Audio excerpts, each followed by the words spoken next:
स्वागत है साथियों आपका अपने YouTube चैनल पर। आपको दशहरा की ढेर सारी अपार शुभकामनाएं। माँ दुर्गा की कृपा आप पर बनी रहे, बहुत ही जल्दी आपका सिलेक्शन हो, भगवान राम आपको आशीर्वाद दें, भगवान राम आपको आशीर्वाद दें, माँ दुर्गा की कृपा आप पर बनी रहे, महात्मा बुद्ध जी आप पर सहायक हों। ऐसा क्यों कहा हमने? क्योंकि ये हमारी कामना थी और ये दशहरा पर्व आपके साथ मनाने की हमारी इच्छा थी। और इच्छा वो इसलिए थी कि आप कहीं और के और किस जगह से हमारा वीडियो देख रहे हैं तो आपके साथ कुछ हमें एक अवसर सा मिला है कि हम आपके साथ ये दशहरा पर्व मना पाएँ। इसलिए हमें इस वीडियो के माध्यम से आपको कुछ ज़रूरी तथ्य भी बताऊँगा और वो ज़रूरी चीज़ें भी बता पाऊँ, ये प्रयास हमारा रहेगा। तो माँ दुर्गा की कृपा आप पर बनी रहे, भगवान राम की कृपा आप पर बनी रहे, महात्मा बुद्ध जी आप पर सहायक हों, आप बहुत ही जल्दी सिलेक्शन पाएँ। ये 3 लोगों का नाम हमने क्यों लिया? ये नाम इसलिए लिया है क्योंकि हमारी पौराणिक मान्यताएं हैं, हमारे पौराणिक ग्रंथों में ये बात की गई, पौराणिक मान्यताओं के अनुसार ये बात सामने रखा गया कि हम दुर्गा पूजा क्यों करते हैं और हम बड़े धूमधाम से इस त्यौहार को क्यों मनाते हैं। इसके तमाम कारण हैं, इन्हीं कारणों पर चर्चा करूंगा। कुछ पौराणिक मान्यताएं ऐसी हैं, हो सकता है आपको ये बात पता भी है, लेकिन फिर भी मैं आपके साथ मना रहा हूँ तो खुशी खुशी ये चीज़ आप भी हमारे साथ कर सकते हैं और इसके कारण इस पहलू से आप जुड़ सकते हैं। तो पौराणिक मान्यताओं में कहा गया कि भगवान रामचंद्र जी किसको? रावण को, जिसके पास 10 सिर थे, उसे मार करके इसी 10वें दिन उसे मार दिया था। अतः इसके उपलक्ष्य में ये हम दशहरा का पर्व मनाते हैं। इसके उपलक्ष्य में हम दशहरा का पर्व मनाते हैं। जानना अलौकिक बात यह है कि आप ये समझें कि जिस रावण की बात हम कर रहे हैं, जिसके पास 10 सिर था, क्या वैज्ञानिक दृष्टिकोण से आप उसे 10 सिर मानोगे? नहीं मानोगे। जुड़े रहिएगा। रावण का 10 सिर होने का मतलब क्या था? काम यानी वासना, काम, क्रोध, लोभ, मोह, अहंकार, ईर्ष्या, स्वार्थ, अभिमान, अमानवता, काम, क्रोध, लोभ, मोह, अहंकार, ईर्ष्या, स्वार्थ, अभिमान, अमानवता और अन्याय। अगर अब आप इसे काउंट करें, ये 10 हो गए कि नहीं हो गए? इन्हीं 10 सिरों पर विजय प्राप्त करना ही दशहरा है। अपने आप से करो। भगवान राम ने हमें ये बात सिखाई, ये बात बताई कि हमें काम पर विजय पाना चाहिए, हमें क्रोध पर, हमें लोभ पर, हमें मोह पर, हमें अहंकार पर, हमें ईर्ष्या पर, हमें स्वार्थ पर, हमें अभिमान पर, हमें अमानवता पर और हमें अन्याय पर। जिस दिन हम इस पर विजय प्राप्त कर लेंगे, हमने उस दिन रावण को मार दिया। आप भी रावण को मार दोगे, ये भगवान रामचंद्र जी ने कहा। ये मान के चलें वो सिद्धांत उनका है और आज हम इसी खुशी के उपलक्ष्य में ऐसे महत्वपूर्ण जानकारी के साथ आपके साथ दशहरा पर्व का बार बार अभिनंदन करते हैं और बार बार आपको ये कहेंगे ही कि आपको बहुत बहुत शुभकामनाएं दशहरा पर्व की। तो अब मान के चलें पौराणिक मान्यताओं के अनुसार भगवान रामचंद्र जी ने रावण को मारा। रावण के 10 सिरों की बात हमने कर ली, किस पर विजय प्राप्त आपको करना चाहिए था। कुछ मान्यताएं ऐसी हैं कि दुर्गा माँ जी ने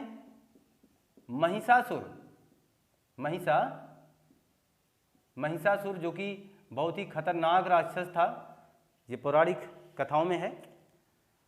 इसको मानने के लिए दुर्गा माँ ने काफ़ी लंबी लड़ाई लड़ी और अंत में इस पर जीत हासिल किया, महिषासुर को मार दिया और इस वजह से यह दशहरा पर्व मनाया जाता है। इसलिए इस दशहरा पर्व को मनाते हैं और दुर्गा माँ जी को इससे जोड़ देने के कारण ही तो आप नवरात्र में आज जिसकी पूजा कर रहे हैं, जो नवरात्रम जिसे नवरात्र कहते हैं, जो मना रहे हैं आप, उसी नवरात्र की बात कर रहा हूँ। वो इसी कारण से मनाते हैं क्योंकि दुर्गा माँ ने महिषासुर का क्या कर दिया था? वध कर दिया था। महत्वपूर्ण क्वेश्चन भी आपको बताता चलूँ, नवरात्र में कौन सा समास होगा? अगर ये बात कभी पूछी जाएगी तो आपका जवाब होगा द्विगु समास का। कौन सा समास होगा? द्विगु समास का। ठीक है, ये पहलू आप जान पा रहे हैं। तीसरी बात हमने आपसे कहा था कि महात्मा बुद्ध जी की कृपा आप पर बनी रहे। तो एक मान्यता और है, वो कहा जाता है कि अशोक ने इसी दिन धम्म विजय किया था और बौद्ध धर्म को अपना लिया था।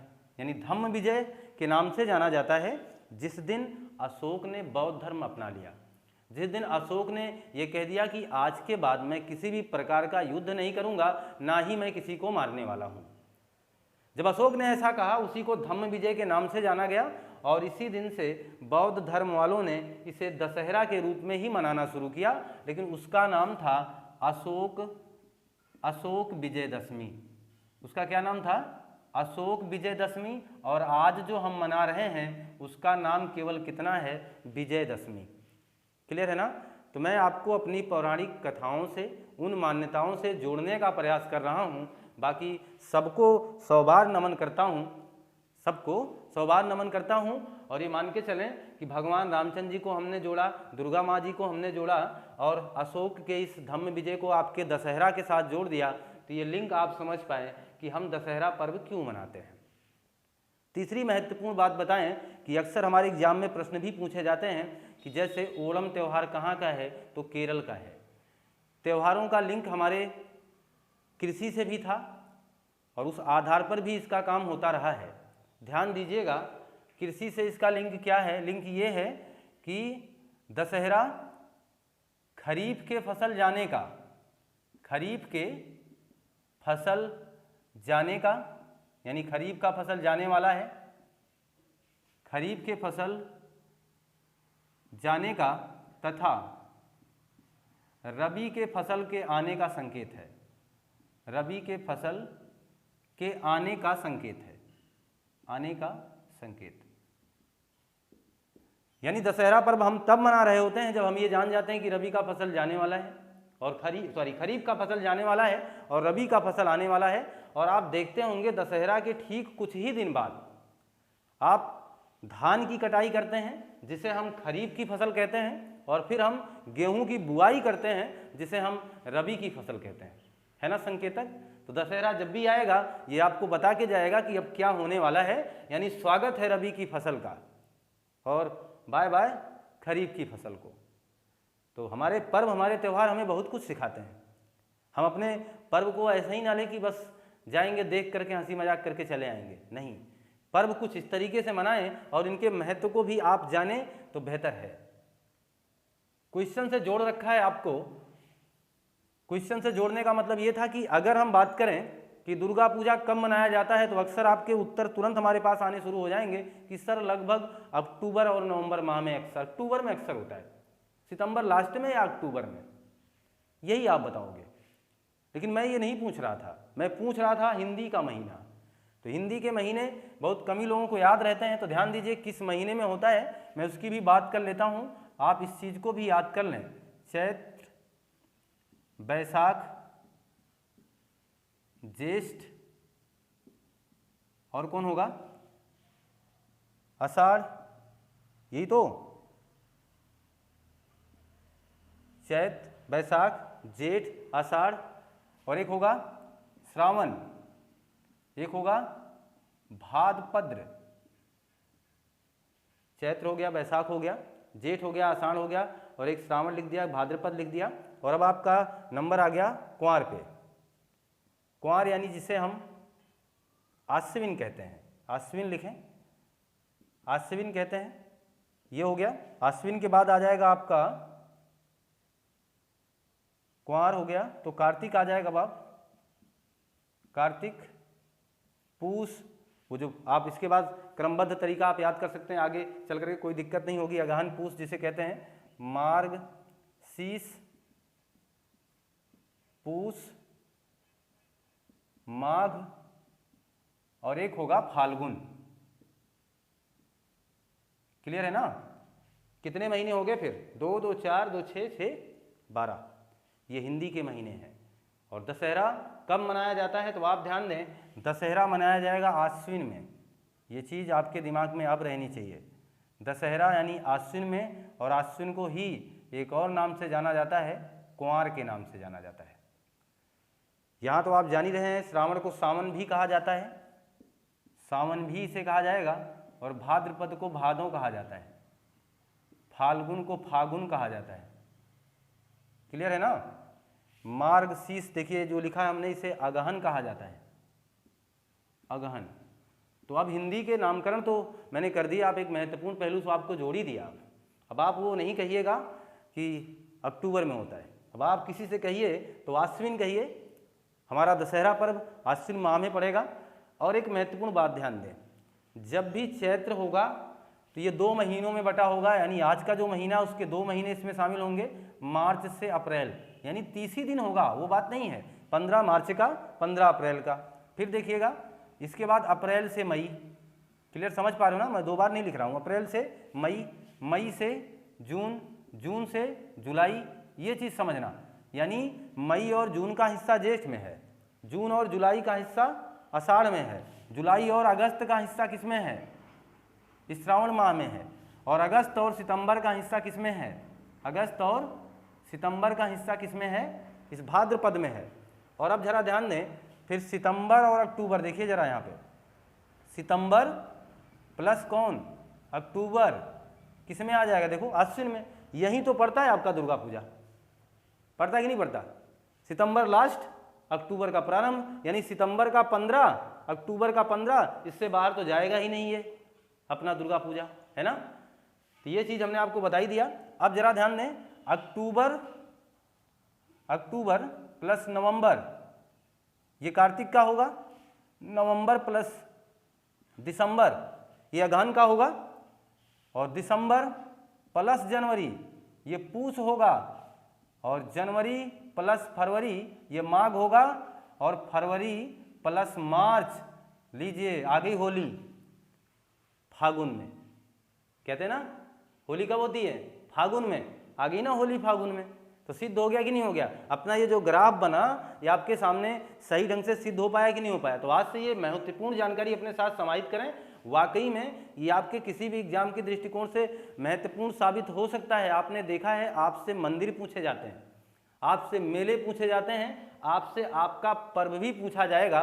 क्यों नहीं पूछा जाएगा, क्योंकि इतने धूमधाम से मनाया जाता है, इतने धूमधाम से मनाया जाता है। सच बताऊं, इंपॉर्टेंट चीज़ें इसलिए हैं कि जिस दुर्गा पूजा को हम मना रहे हैं वो दुर्गा पूजा 2021 के दिसंबर में यूनेस्को ने इसे विश्व धरोहर बता दिया है, यूनेस्को ने विश्व धरोहर में शामिल कर लिया है। बताना अद्भुत है ना, विश्व धरोहर में शामिल कर लिया है, समझना जरा। यानी हमारा दुर्गा पूजा अब हल्का नहीं रह गया, इसकी इतनी भव्यता है कि ये पूरी दुनिया में अब ये यूनेस्को के विश्व धरोहर में शामिल है। आ रही बात समझ में, यानी अब इसको क्षतिग्रस्त नहीं किया जाएगा, इसको मेंटेन रखा जाएगा, ये पूरी दुनिया की जिम्मेदारी है। यूनेस्को ने जिसे अपना धरोहर बना लिया, ये मान के चलना अब उसे कोई हटा नहीं सकता। ये विश्व धरोहर में शामिल है, लेकिन पूरे भारत का दुर्गा पूजा की बात नहीं कर रहा हूं मैं। यूनेस्को ने पश्चिम बंगाल की दुर्गा पूजा को अपनी विश्व धरोहर में शामिल कर लिया। क्यों? क्योंकि अगर दुर्गा पूजा की बात आए तो उसका मूल स्थान आप भले ही मनाते हैं, लेकिन उसका मूल स्थान कौन सा है? पश्चिम बंगाल। पश्चिम बंगाल में सबसे ज़्यादा धूमधाम से दुर्गा पूजा मनाया जाता है, वहाँ कुछ बिल्कुल अलग व्यवस्था है। इसीलिए ये पश्चिम बंगाल की दुर्गा पूजा को यूनेस्को ने विश्व धरोहर में शामिल किया है। इस बात से आप अवगत हो गए कि नहीं हो गए? हो गए ना? क्लियर है ना? तो आपको बहुत ही महत्वपूर्ण बातें यहाँ से जानने को मिल रही हैं। तो माँ दुर्गा की कृपा आप पर बनी रहे। आप इसका स्क्रीनशॉट लें। तो आपने इसका स्क्रीनशॉट ले लिया होगा। बुराई पर अच्छाई का और अंधकार पर प्रकाश का, असत्य पर सत्य का, ये जीत ही तो है दशहरा। उस काम पर, उस क्रोध पर, उस अंधकार पर, उस ईर्ष्या पर, उस अहंकार पर जीत ही तो है दशहरा। बहुत ही सुंदर पर्व हम मनाते हैं और हमें इस पर्व को मनाना ही चाहिए, क्योंकि इतनी ज़्यादा चीज़ें ये हमें सिखा के जाता है। अब ध्यान दें, हम बात करने वाले हैं दशहरा कुछ मशहूर जगहों का। प्रसिद्ध दशहरा है कहाँ का? मैसूर का। जैसे दुर्गा पूजा प्रसिद्ध कहाँ का है? पश्चिम बंगाल का। यूनेस्को ने उसे दिसंबर 2021 में क्या बना लिया? अपनी धरोहर बना लिया। प्रसिद्ध दशहरा मैसूर का है। यहाँ चामुंडेश्वरी देवी को हाथी के रथ पर चामुंडेश्वरी देवी को हाथी के रथ पर बैठा करके सजाया जाता है और पूरे मैसूर में एक जुलूस की भांति निकाला जाता है। दशहरा पर्व कुछ इस तरीके से मनाया जाता है ना। तो इस बात को भी आप जानें, जरूरत है इस बात को जानने की। वाकई में महत्वपूर्ण इसलिए है क्योंकि आपको पता है, एग्जामिनर पूछता है कि सोमनाथ मंदिर किस देवी देवता को समर्पित है ना। हमारे 4 धाम कौन कौन से हैं और वो किसको किसको समर्पित हैं। ऐसे प्रश्न एग्जाम में आते हैं ना। मंदिर की भी क्लास आएगी किसी ना किसी दिन। अभी हम चल रहे हैं केवल अपने पर्व को मनाने के लिए, इसी उद्देश्य से आपके साथ जुड़े हुए हैं। अब जरा ध्यान दें, तो हमने कहा प्रसिद्ध दशहरा मैसूर का हो गया। अब बात कर लेते हैं तमिलनाडु में। ये फैक्ट है, तमिलनाडु में दशहरा पर्व को गोलू कहा जाता है। दशहरा पर्व को गोलू कहा जाता है, गोलू कहा जाता है। हिमाचल में एक स्थान है, हिमाचल प्रदेश में एक स्थान है जिसका नाम है कुल्लू। ये चीज, हिमाचल प्रदेश में एक स्थान है जिसका नाम है कुल्लू। ये जो कुल्लू है, यहाँ पर भी दशहरा बहुत धूमधाम से मनाया जाता है। और उससे भी कहीं ज़्यादा बड़ा फैक्ट आपको याद ये रखना है, कुल्लू को देवताओं, आगे लिख देता हूँ, थोड़ा सा उल्टा हो गया, देवी देवताओं का घाटी कहा जाता है। जैसे फूलों की घाटी उत्तराखंड है ना, वैसे देवी देवताओं की घाटी कौन है? कुल्लू है। और ये कहाँ है? हिमाचल प्रदेश का कुल्लू है, जिसे हम देवी देवताओं की घाटी कहते हैं। यहाँ भी ये बड़े धूमधाम से मनाया जाता है। बांग्लादेश, नेपाल, मलेशिया ये भी दशहरा मनाते हैं। ऐसा नहीं कि आप ही मनाते हैं, बांग्लादेश, नेपाल और मलेशिया ये भी मनाते हैं। इस बात को भी ध्यान दें। तो बांग्लादेश, नेपाल और किसकी बात किया हमने? मलेशिया, यह भी दशहरा त्यौहार मनाते हैं। इस बात को ध्यान रखें। आपके देश के अलावा यह भी दशहरा त्यौहार मनाते हैं। मलेशिया में तो एक दिन का राष्ट्रीय अवकाश होता है, एक दिन का राष्ट्रीय अवकाश होता है। जैसे दुर्गा पूजा में पश्चिम बंगाल चले जाओगे तो एक सप्ताह का पूरा अवकाश होता है। दुर्गा पूजा को और ही भव्य तरीके से मना लिया जाए, इस बात की जिम्मेदारी है पश्चिम बंगाल निभाता है। तो एक दिन राष्ट्रीय अवकाश घोषित कौन कर लेता है? मलेशिया कर लेता है। और हमने वो बता ही दिया कि खरीफ की फसल जाएगी और रबी की फसल आएगी। दशहरा ये संकेत दे जाता है। तो अब ध्यान दें, अगर हम ये इस पर जुड़े हैं तो हम आपसे ये बात जरूर बताना चाहेंगे कि कुछ ऐसे भी राज्य हैं जो दशहरा पर्व से बहुत कुछ सीखते हैं। जैसे केरल है। केरल जब अपने जो भी अभी नन्हा मुन्ना बच्चा है जिसे अभी पढ़ाई से जोड़ना है, तो एक शुभ दिन की तलाश होती है। एक शुभ दिन की तलाश होती है ना। किसी आप करते नहीं कि मेरा मुंडन होगा फला दिन को, मेरी शादी होगी फला दिन को, एक शुभ दिन की तलाश आप करते हैं, होता है ना। तो केरल के जो लोग हैं वो इसी शुभ दिन की तलाश में बैठे होते हैं अपने बच्चे को पहला अक्षर सिखाने के लिए। केरल के लोग अपने बच्चे को पहला अक्षर सिखाने के लिए इसी दशहरा दिन का इंतजार करते हैं और चावल के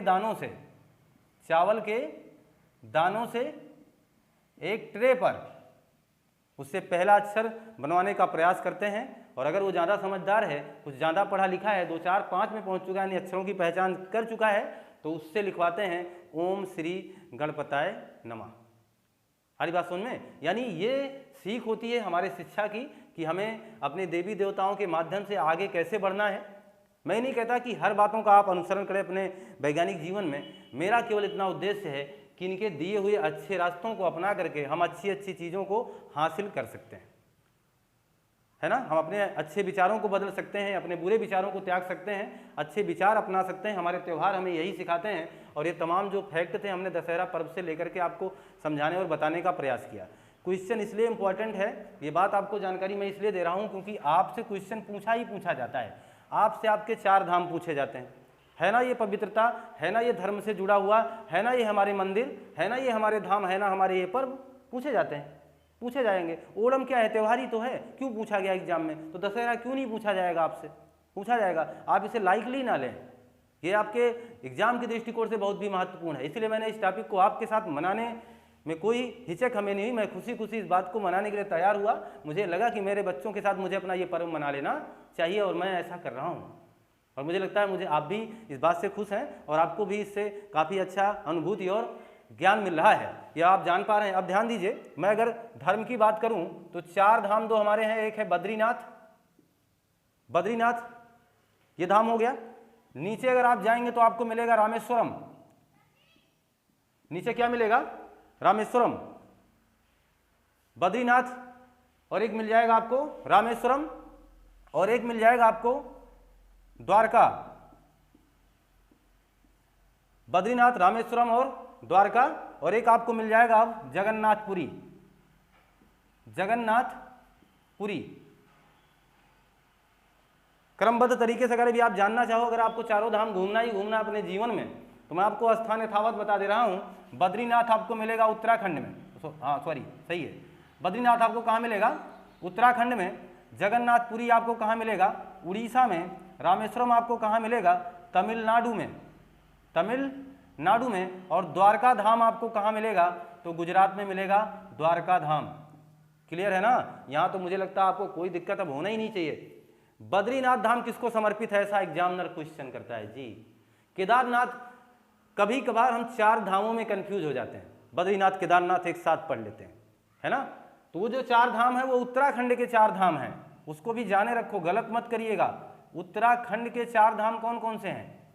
उत्तराखंड के 4 धाम, एक है आपका बद्रीनाथ, एक है आपका केदारनाथ, एक है यमुनोत्री, और एक है गंगोत्री। आगे बात समझ में ना? ये 4 धाम उत्तराखंड के हैं और ये 4 धाम भारत के हैं। बद्रीनाथ, जगन्नाथपुरी, रामेश्वरम, गुजरात, ये सारी चीजें आपके सामने मैंने उल्लिखित किया। पूछा जाएगा कि बद्रीनाथ किसको समर्पित है, तो बद्रीनाथ भगवान विष्णु को समर्पित है, ठीक है। जगन्नाथपुरी भी भगवान विष्णु को समर्पित है। द्वारका भगवान कृष्ण को समर्पित है। और तमिलनाडु का जो रामेश्वरम है ये भगवान शिव को समर्पित है। ये माना जाता है कि भगवान राम ने यहाँ आकर के पूजा अर्चना की थी, है ना। और रामेश्वरम बनाने के पीछे ये भगवान राम का ही हाथ है, भगवान राम ने ही इसे स्थापित किया। यहाँ पर शिवलिंग को स्थापित करके भगवान राम ने इसकी पूजा की थी। अभी लेखपाल के एग्जाम में एक क्वेश्चन आया था, मीनाक्षी मंदिर कहाँ है। मैंने आपसे बार बार कहा कि पूछा जाता है। अभी आपके ही टेट एग्जाम में क्वेश्चन आया था, पुष्कर मेला कहाँ लगता है। तो है ना, आपके पर्व, आपके त्यौहार आपके लिए महत्वपूर्ण, आप उसे जानेंगे तब तो ये क्लियर कर पाएंगे। मीनाक्षी मंदिर भी अगर बात की जाए तो कहाँ है? रामेश्वर में। मीनाक्षी मंदिर रामेश्वरम में ही है, इस बात को आप जानें। सोमनाथ मंदिर की बात अगर हम कर लें, बहुत इंपॉर्टेंट फैक्ट है ये। सोमनाथ मंदिर कहाँ है? सोमनाथ मंदिर यह है गुजरात में। सरदार वल्लभ भाई पटेल ने इसकी मरम्मत करवाई थी। क्लियर है बात ना? ये और भी कहीं खतरनाक फैक्ट है कि सरदार वल्लभ भाई पटेल ने इस मंदिर का क्या करवाया था? मरम्मत करवाया था। इस मंदिर को पुनः मतलब इसके जीर्णोद्धार में हेल्प की सरदार वल्लभ भाई पटेल ने, ठीक है। एक मंदिर आपको और बता दूं, उत्तराखंड जाइए, उत्तराखंड में एक स्थान है अल्मोड़ा, वहाँ एक मंदिर है गोलू बाबा का। गोलू बाबा का मंदिर, वहाँ की मान्यता है, वहाँ पर एक बहुत बड़ा बट का वृक्ष है और उसके आसपास एक मंदिर जैसी संरचनाएं बनाई दी गई हैं। वहाँ पर काफ़ी लोग रहते हैं और बहुत बड़ा मंदिर है गोलू बाबा का। उस मंदिर की मान्यता है कि आप जो कुछ भी मांगेंगे गोलू बाबा उसको पूरा करते हैं। और उससे भी कहीं अलौकिक बात, क्योंकि ये तो आप कहोगे ये तो सर हर जगह है, जहाँ भी मांगेंगे वहीं पूरा होता है, मुरादें तो ही भगवान पूरा करते हैं। लेकिन गोलू मंदिर कुछ अपने आप में खास है, गोलू बाबा भी अपने आप में खास हैं। खास होने का कारण क्या है? गोलू बाबा को खत से अपने संदेश भेजे जा सकते हैं। अगर आप आज पढ़ाई कर रहे हैं और आप चाहें तो संदेश लिखें, उत्तराखंड का अल्मोड़ा का पता निकालें, पिन कोड निकालें, इसके बाद एक पत्र लिख करके वहाँ आप भेजें अपना पत्र, तो वहाँ के जो लोग हैं आपके पत्र को उसी वृक्ष पर टांग देते हैं। वहाँ वृक्ष पर वो उस पत्र को टांग देंगे और जब वो पत्र वहाँ टंगा मिलेगा आपको, फिर बाद में उसे निकाल करके ये माना जाता है, उसको पढ़ा जाता है, फिर वहाँ लगा दिया जाता है और आपकी मुरादें पूरी हो जाती हैं। तो आप अपनी मुरादों को पूरा कर सकते हैं। हमारे तीर्थ स्थान ऐसे हैं, हमारे धर्म के स्थान ऐसे हैं। तो ठीक है, मैंने आपको जो कुछ भी जानकारी अपने दशहरा पर्व पे दिया है, मैं उम्मीद करता हूँ कि आपको ये अच्छा लगा। आपको बहुत बहुत शुभकामनाएँ। माँ दुर्गा जी का, भगवान श्री रामचंद्र जी का आप पर कृपा बनी रहे। आप हमेशा खुशहाल रहें, आपको बहुत जल्दी तरक्की मिले। इन्हीं सभी आशाओं और शुभकामनाओं के साथ अब आपसे विदा लेता हूँ। आपका बहुत बहुत धन्यवाद।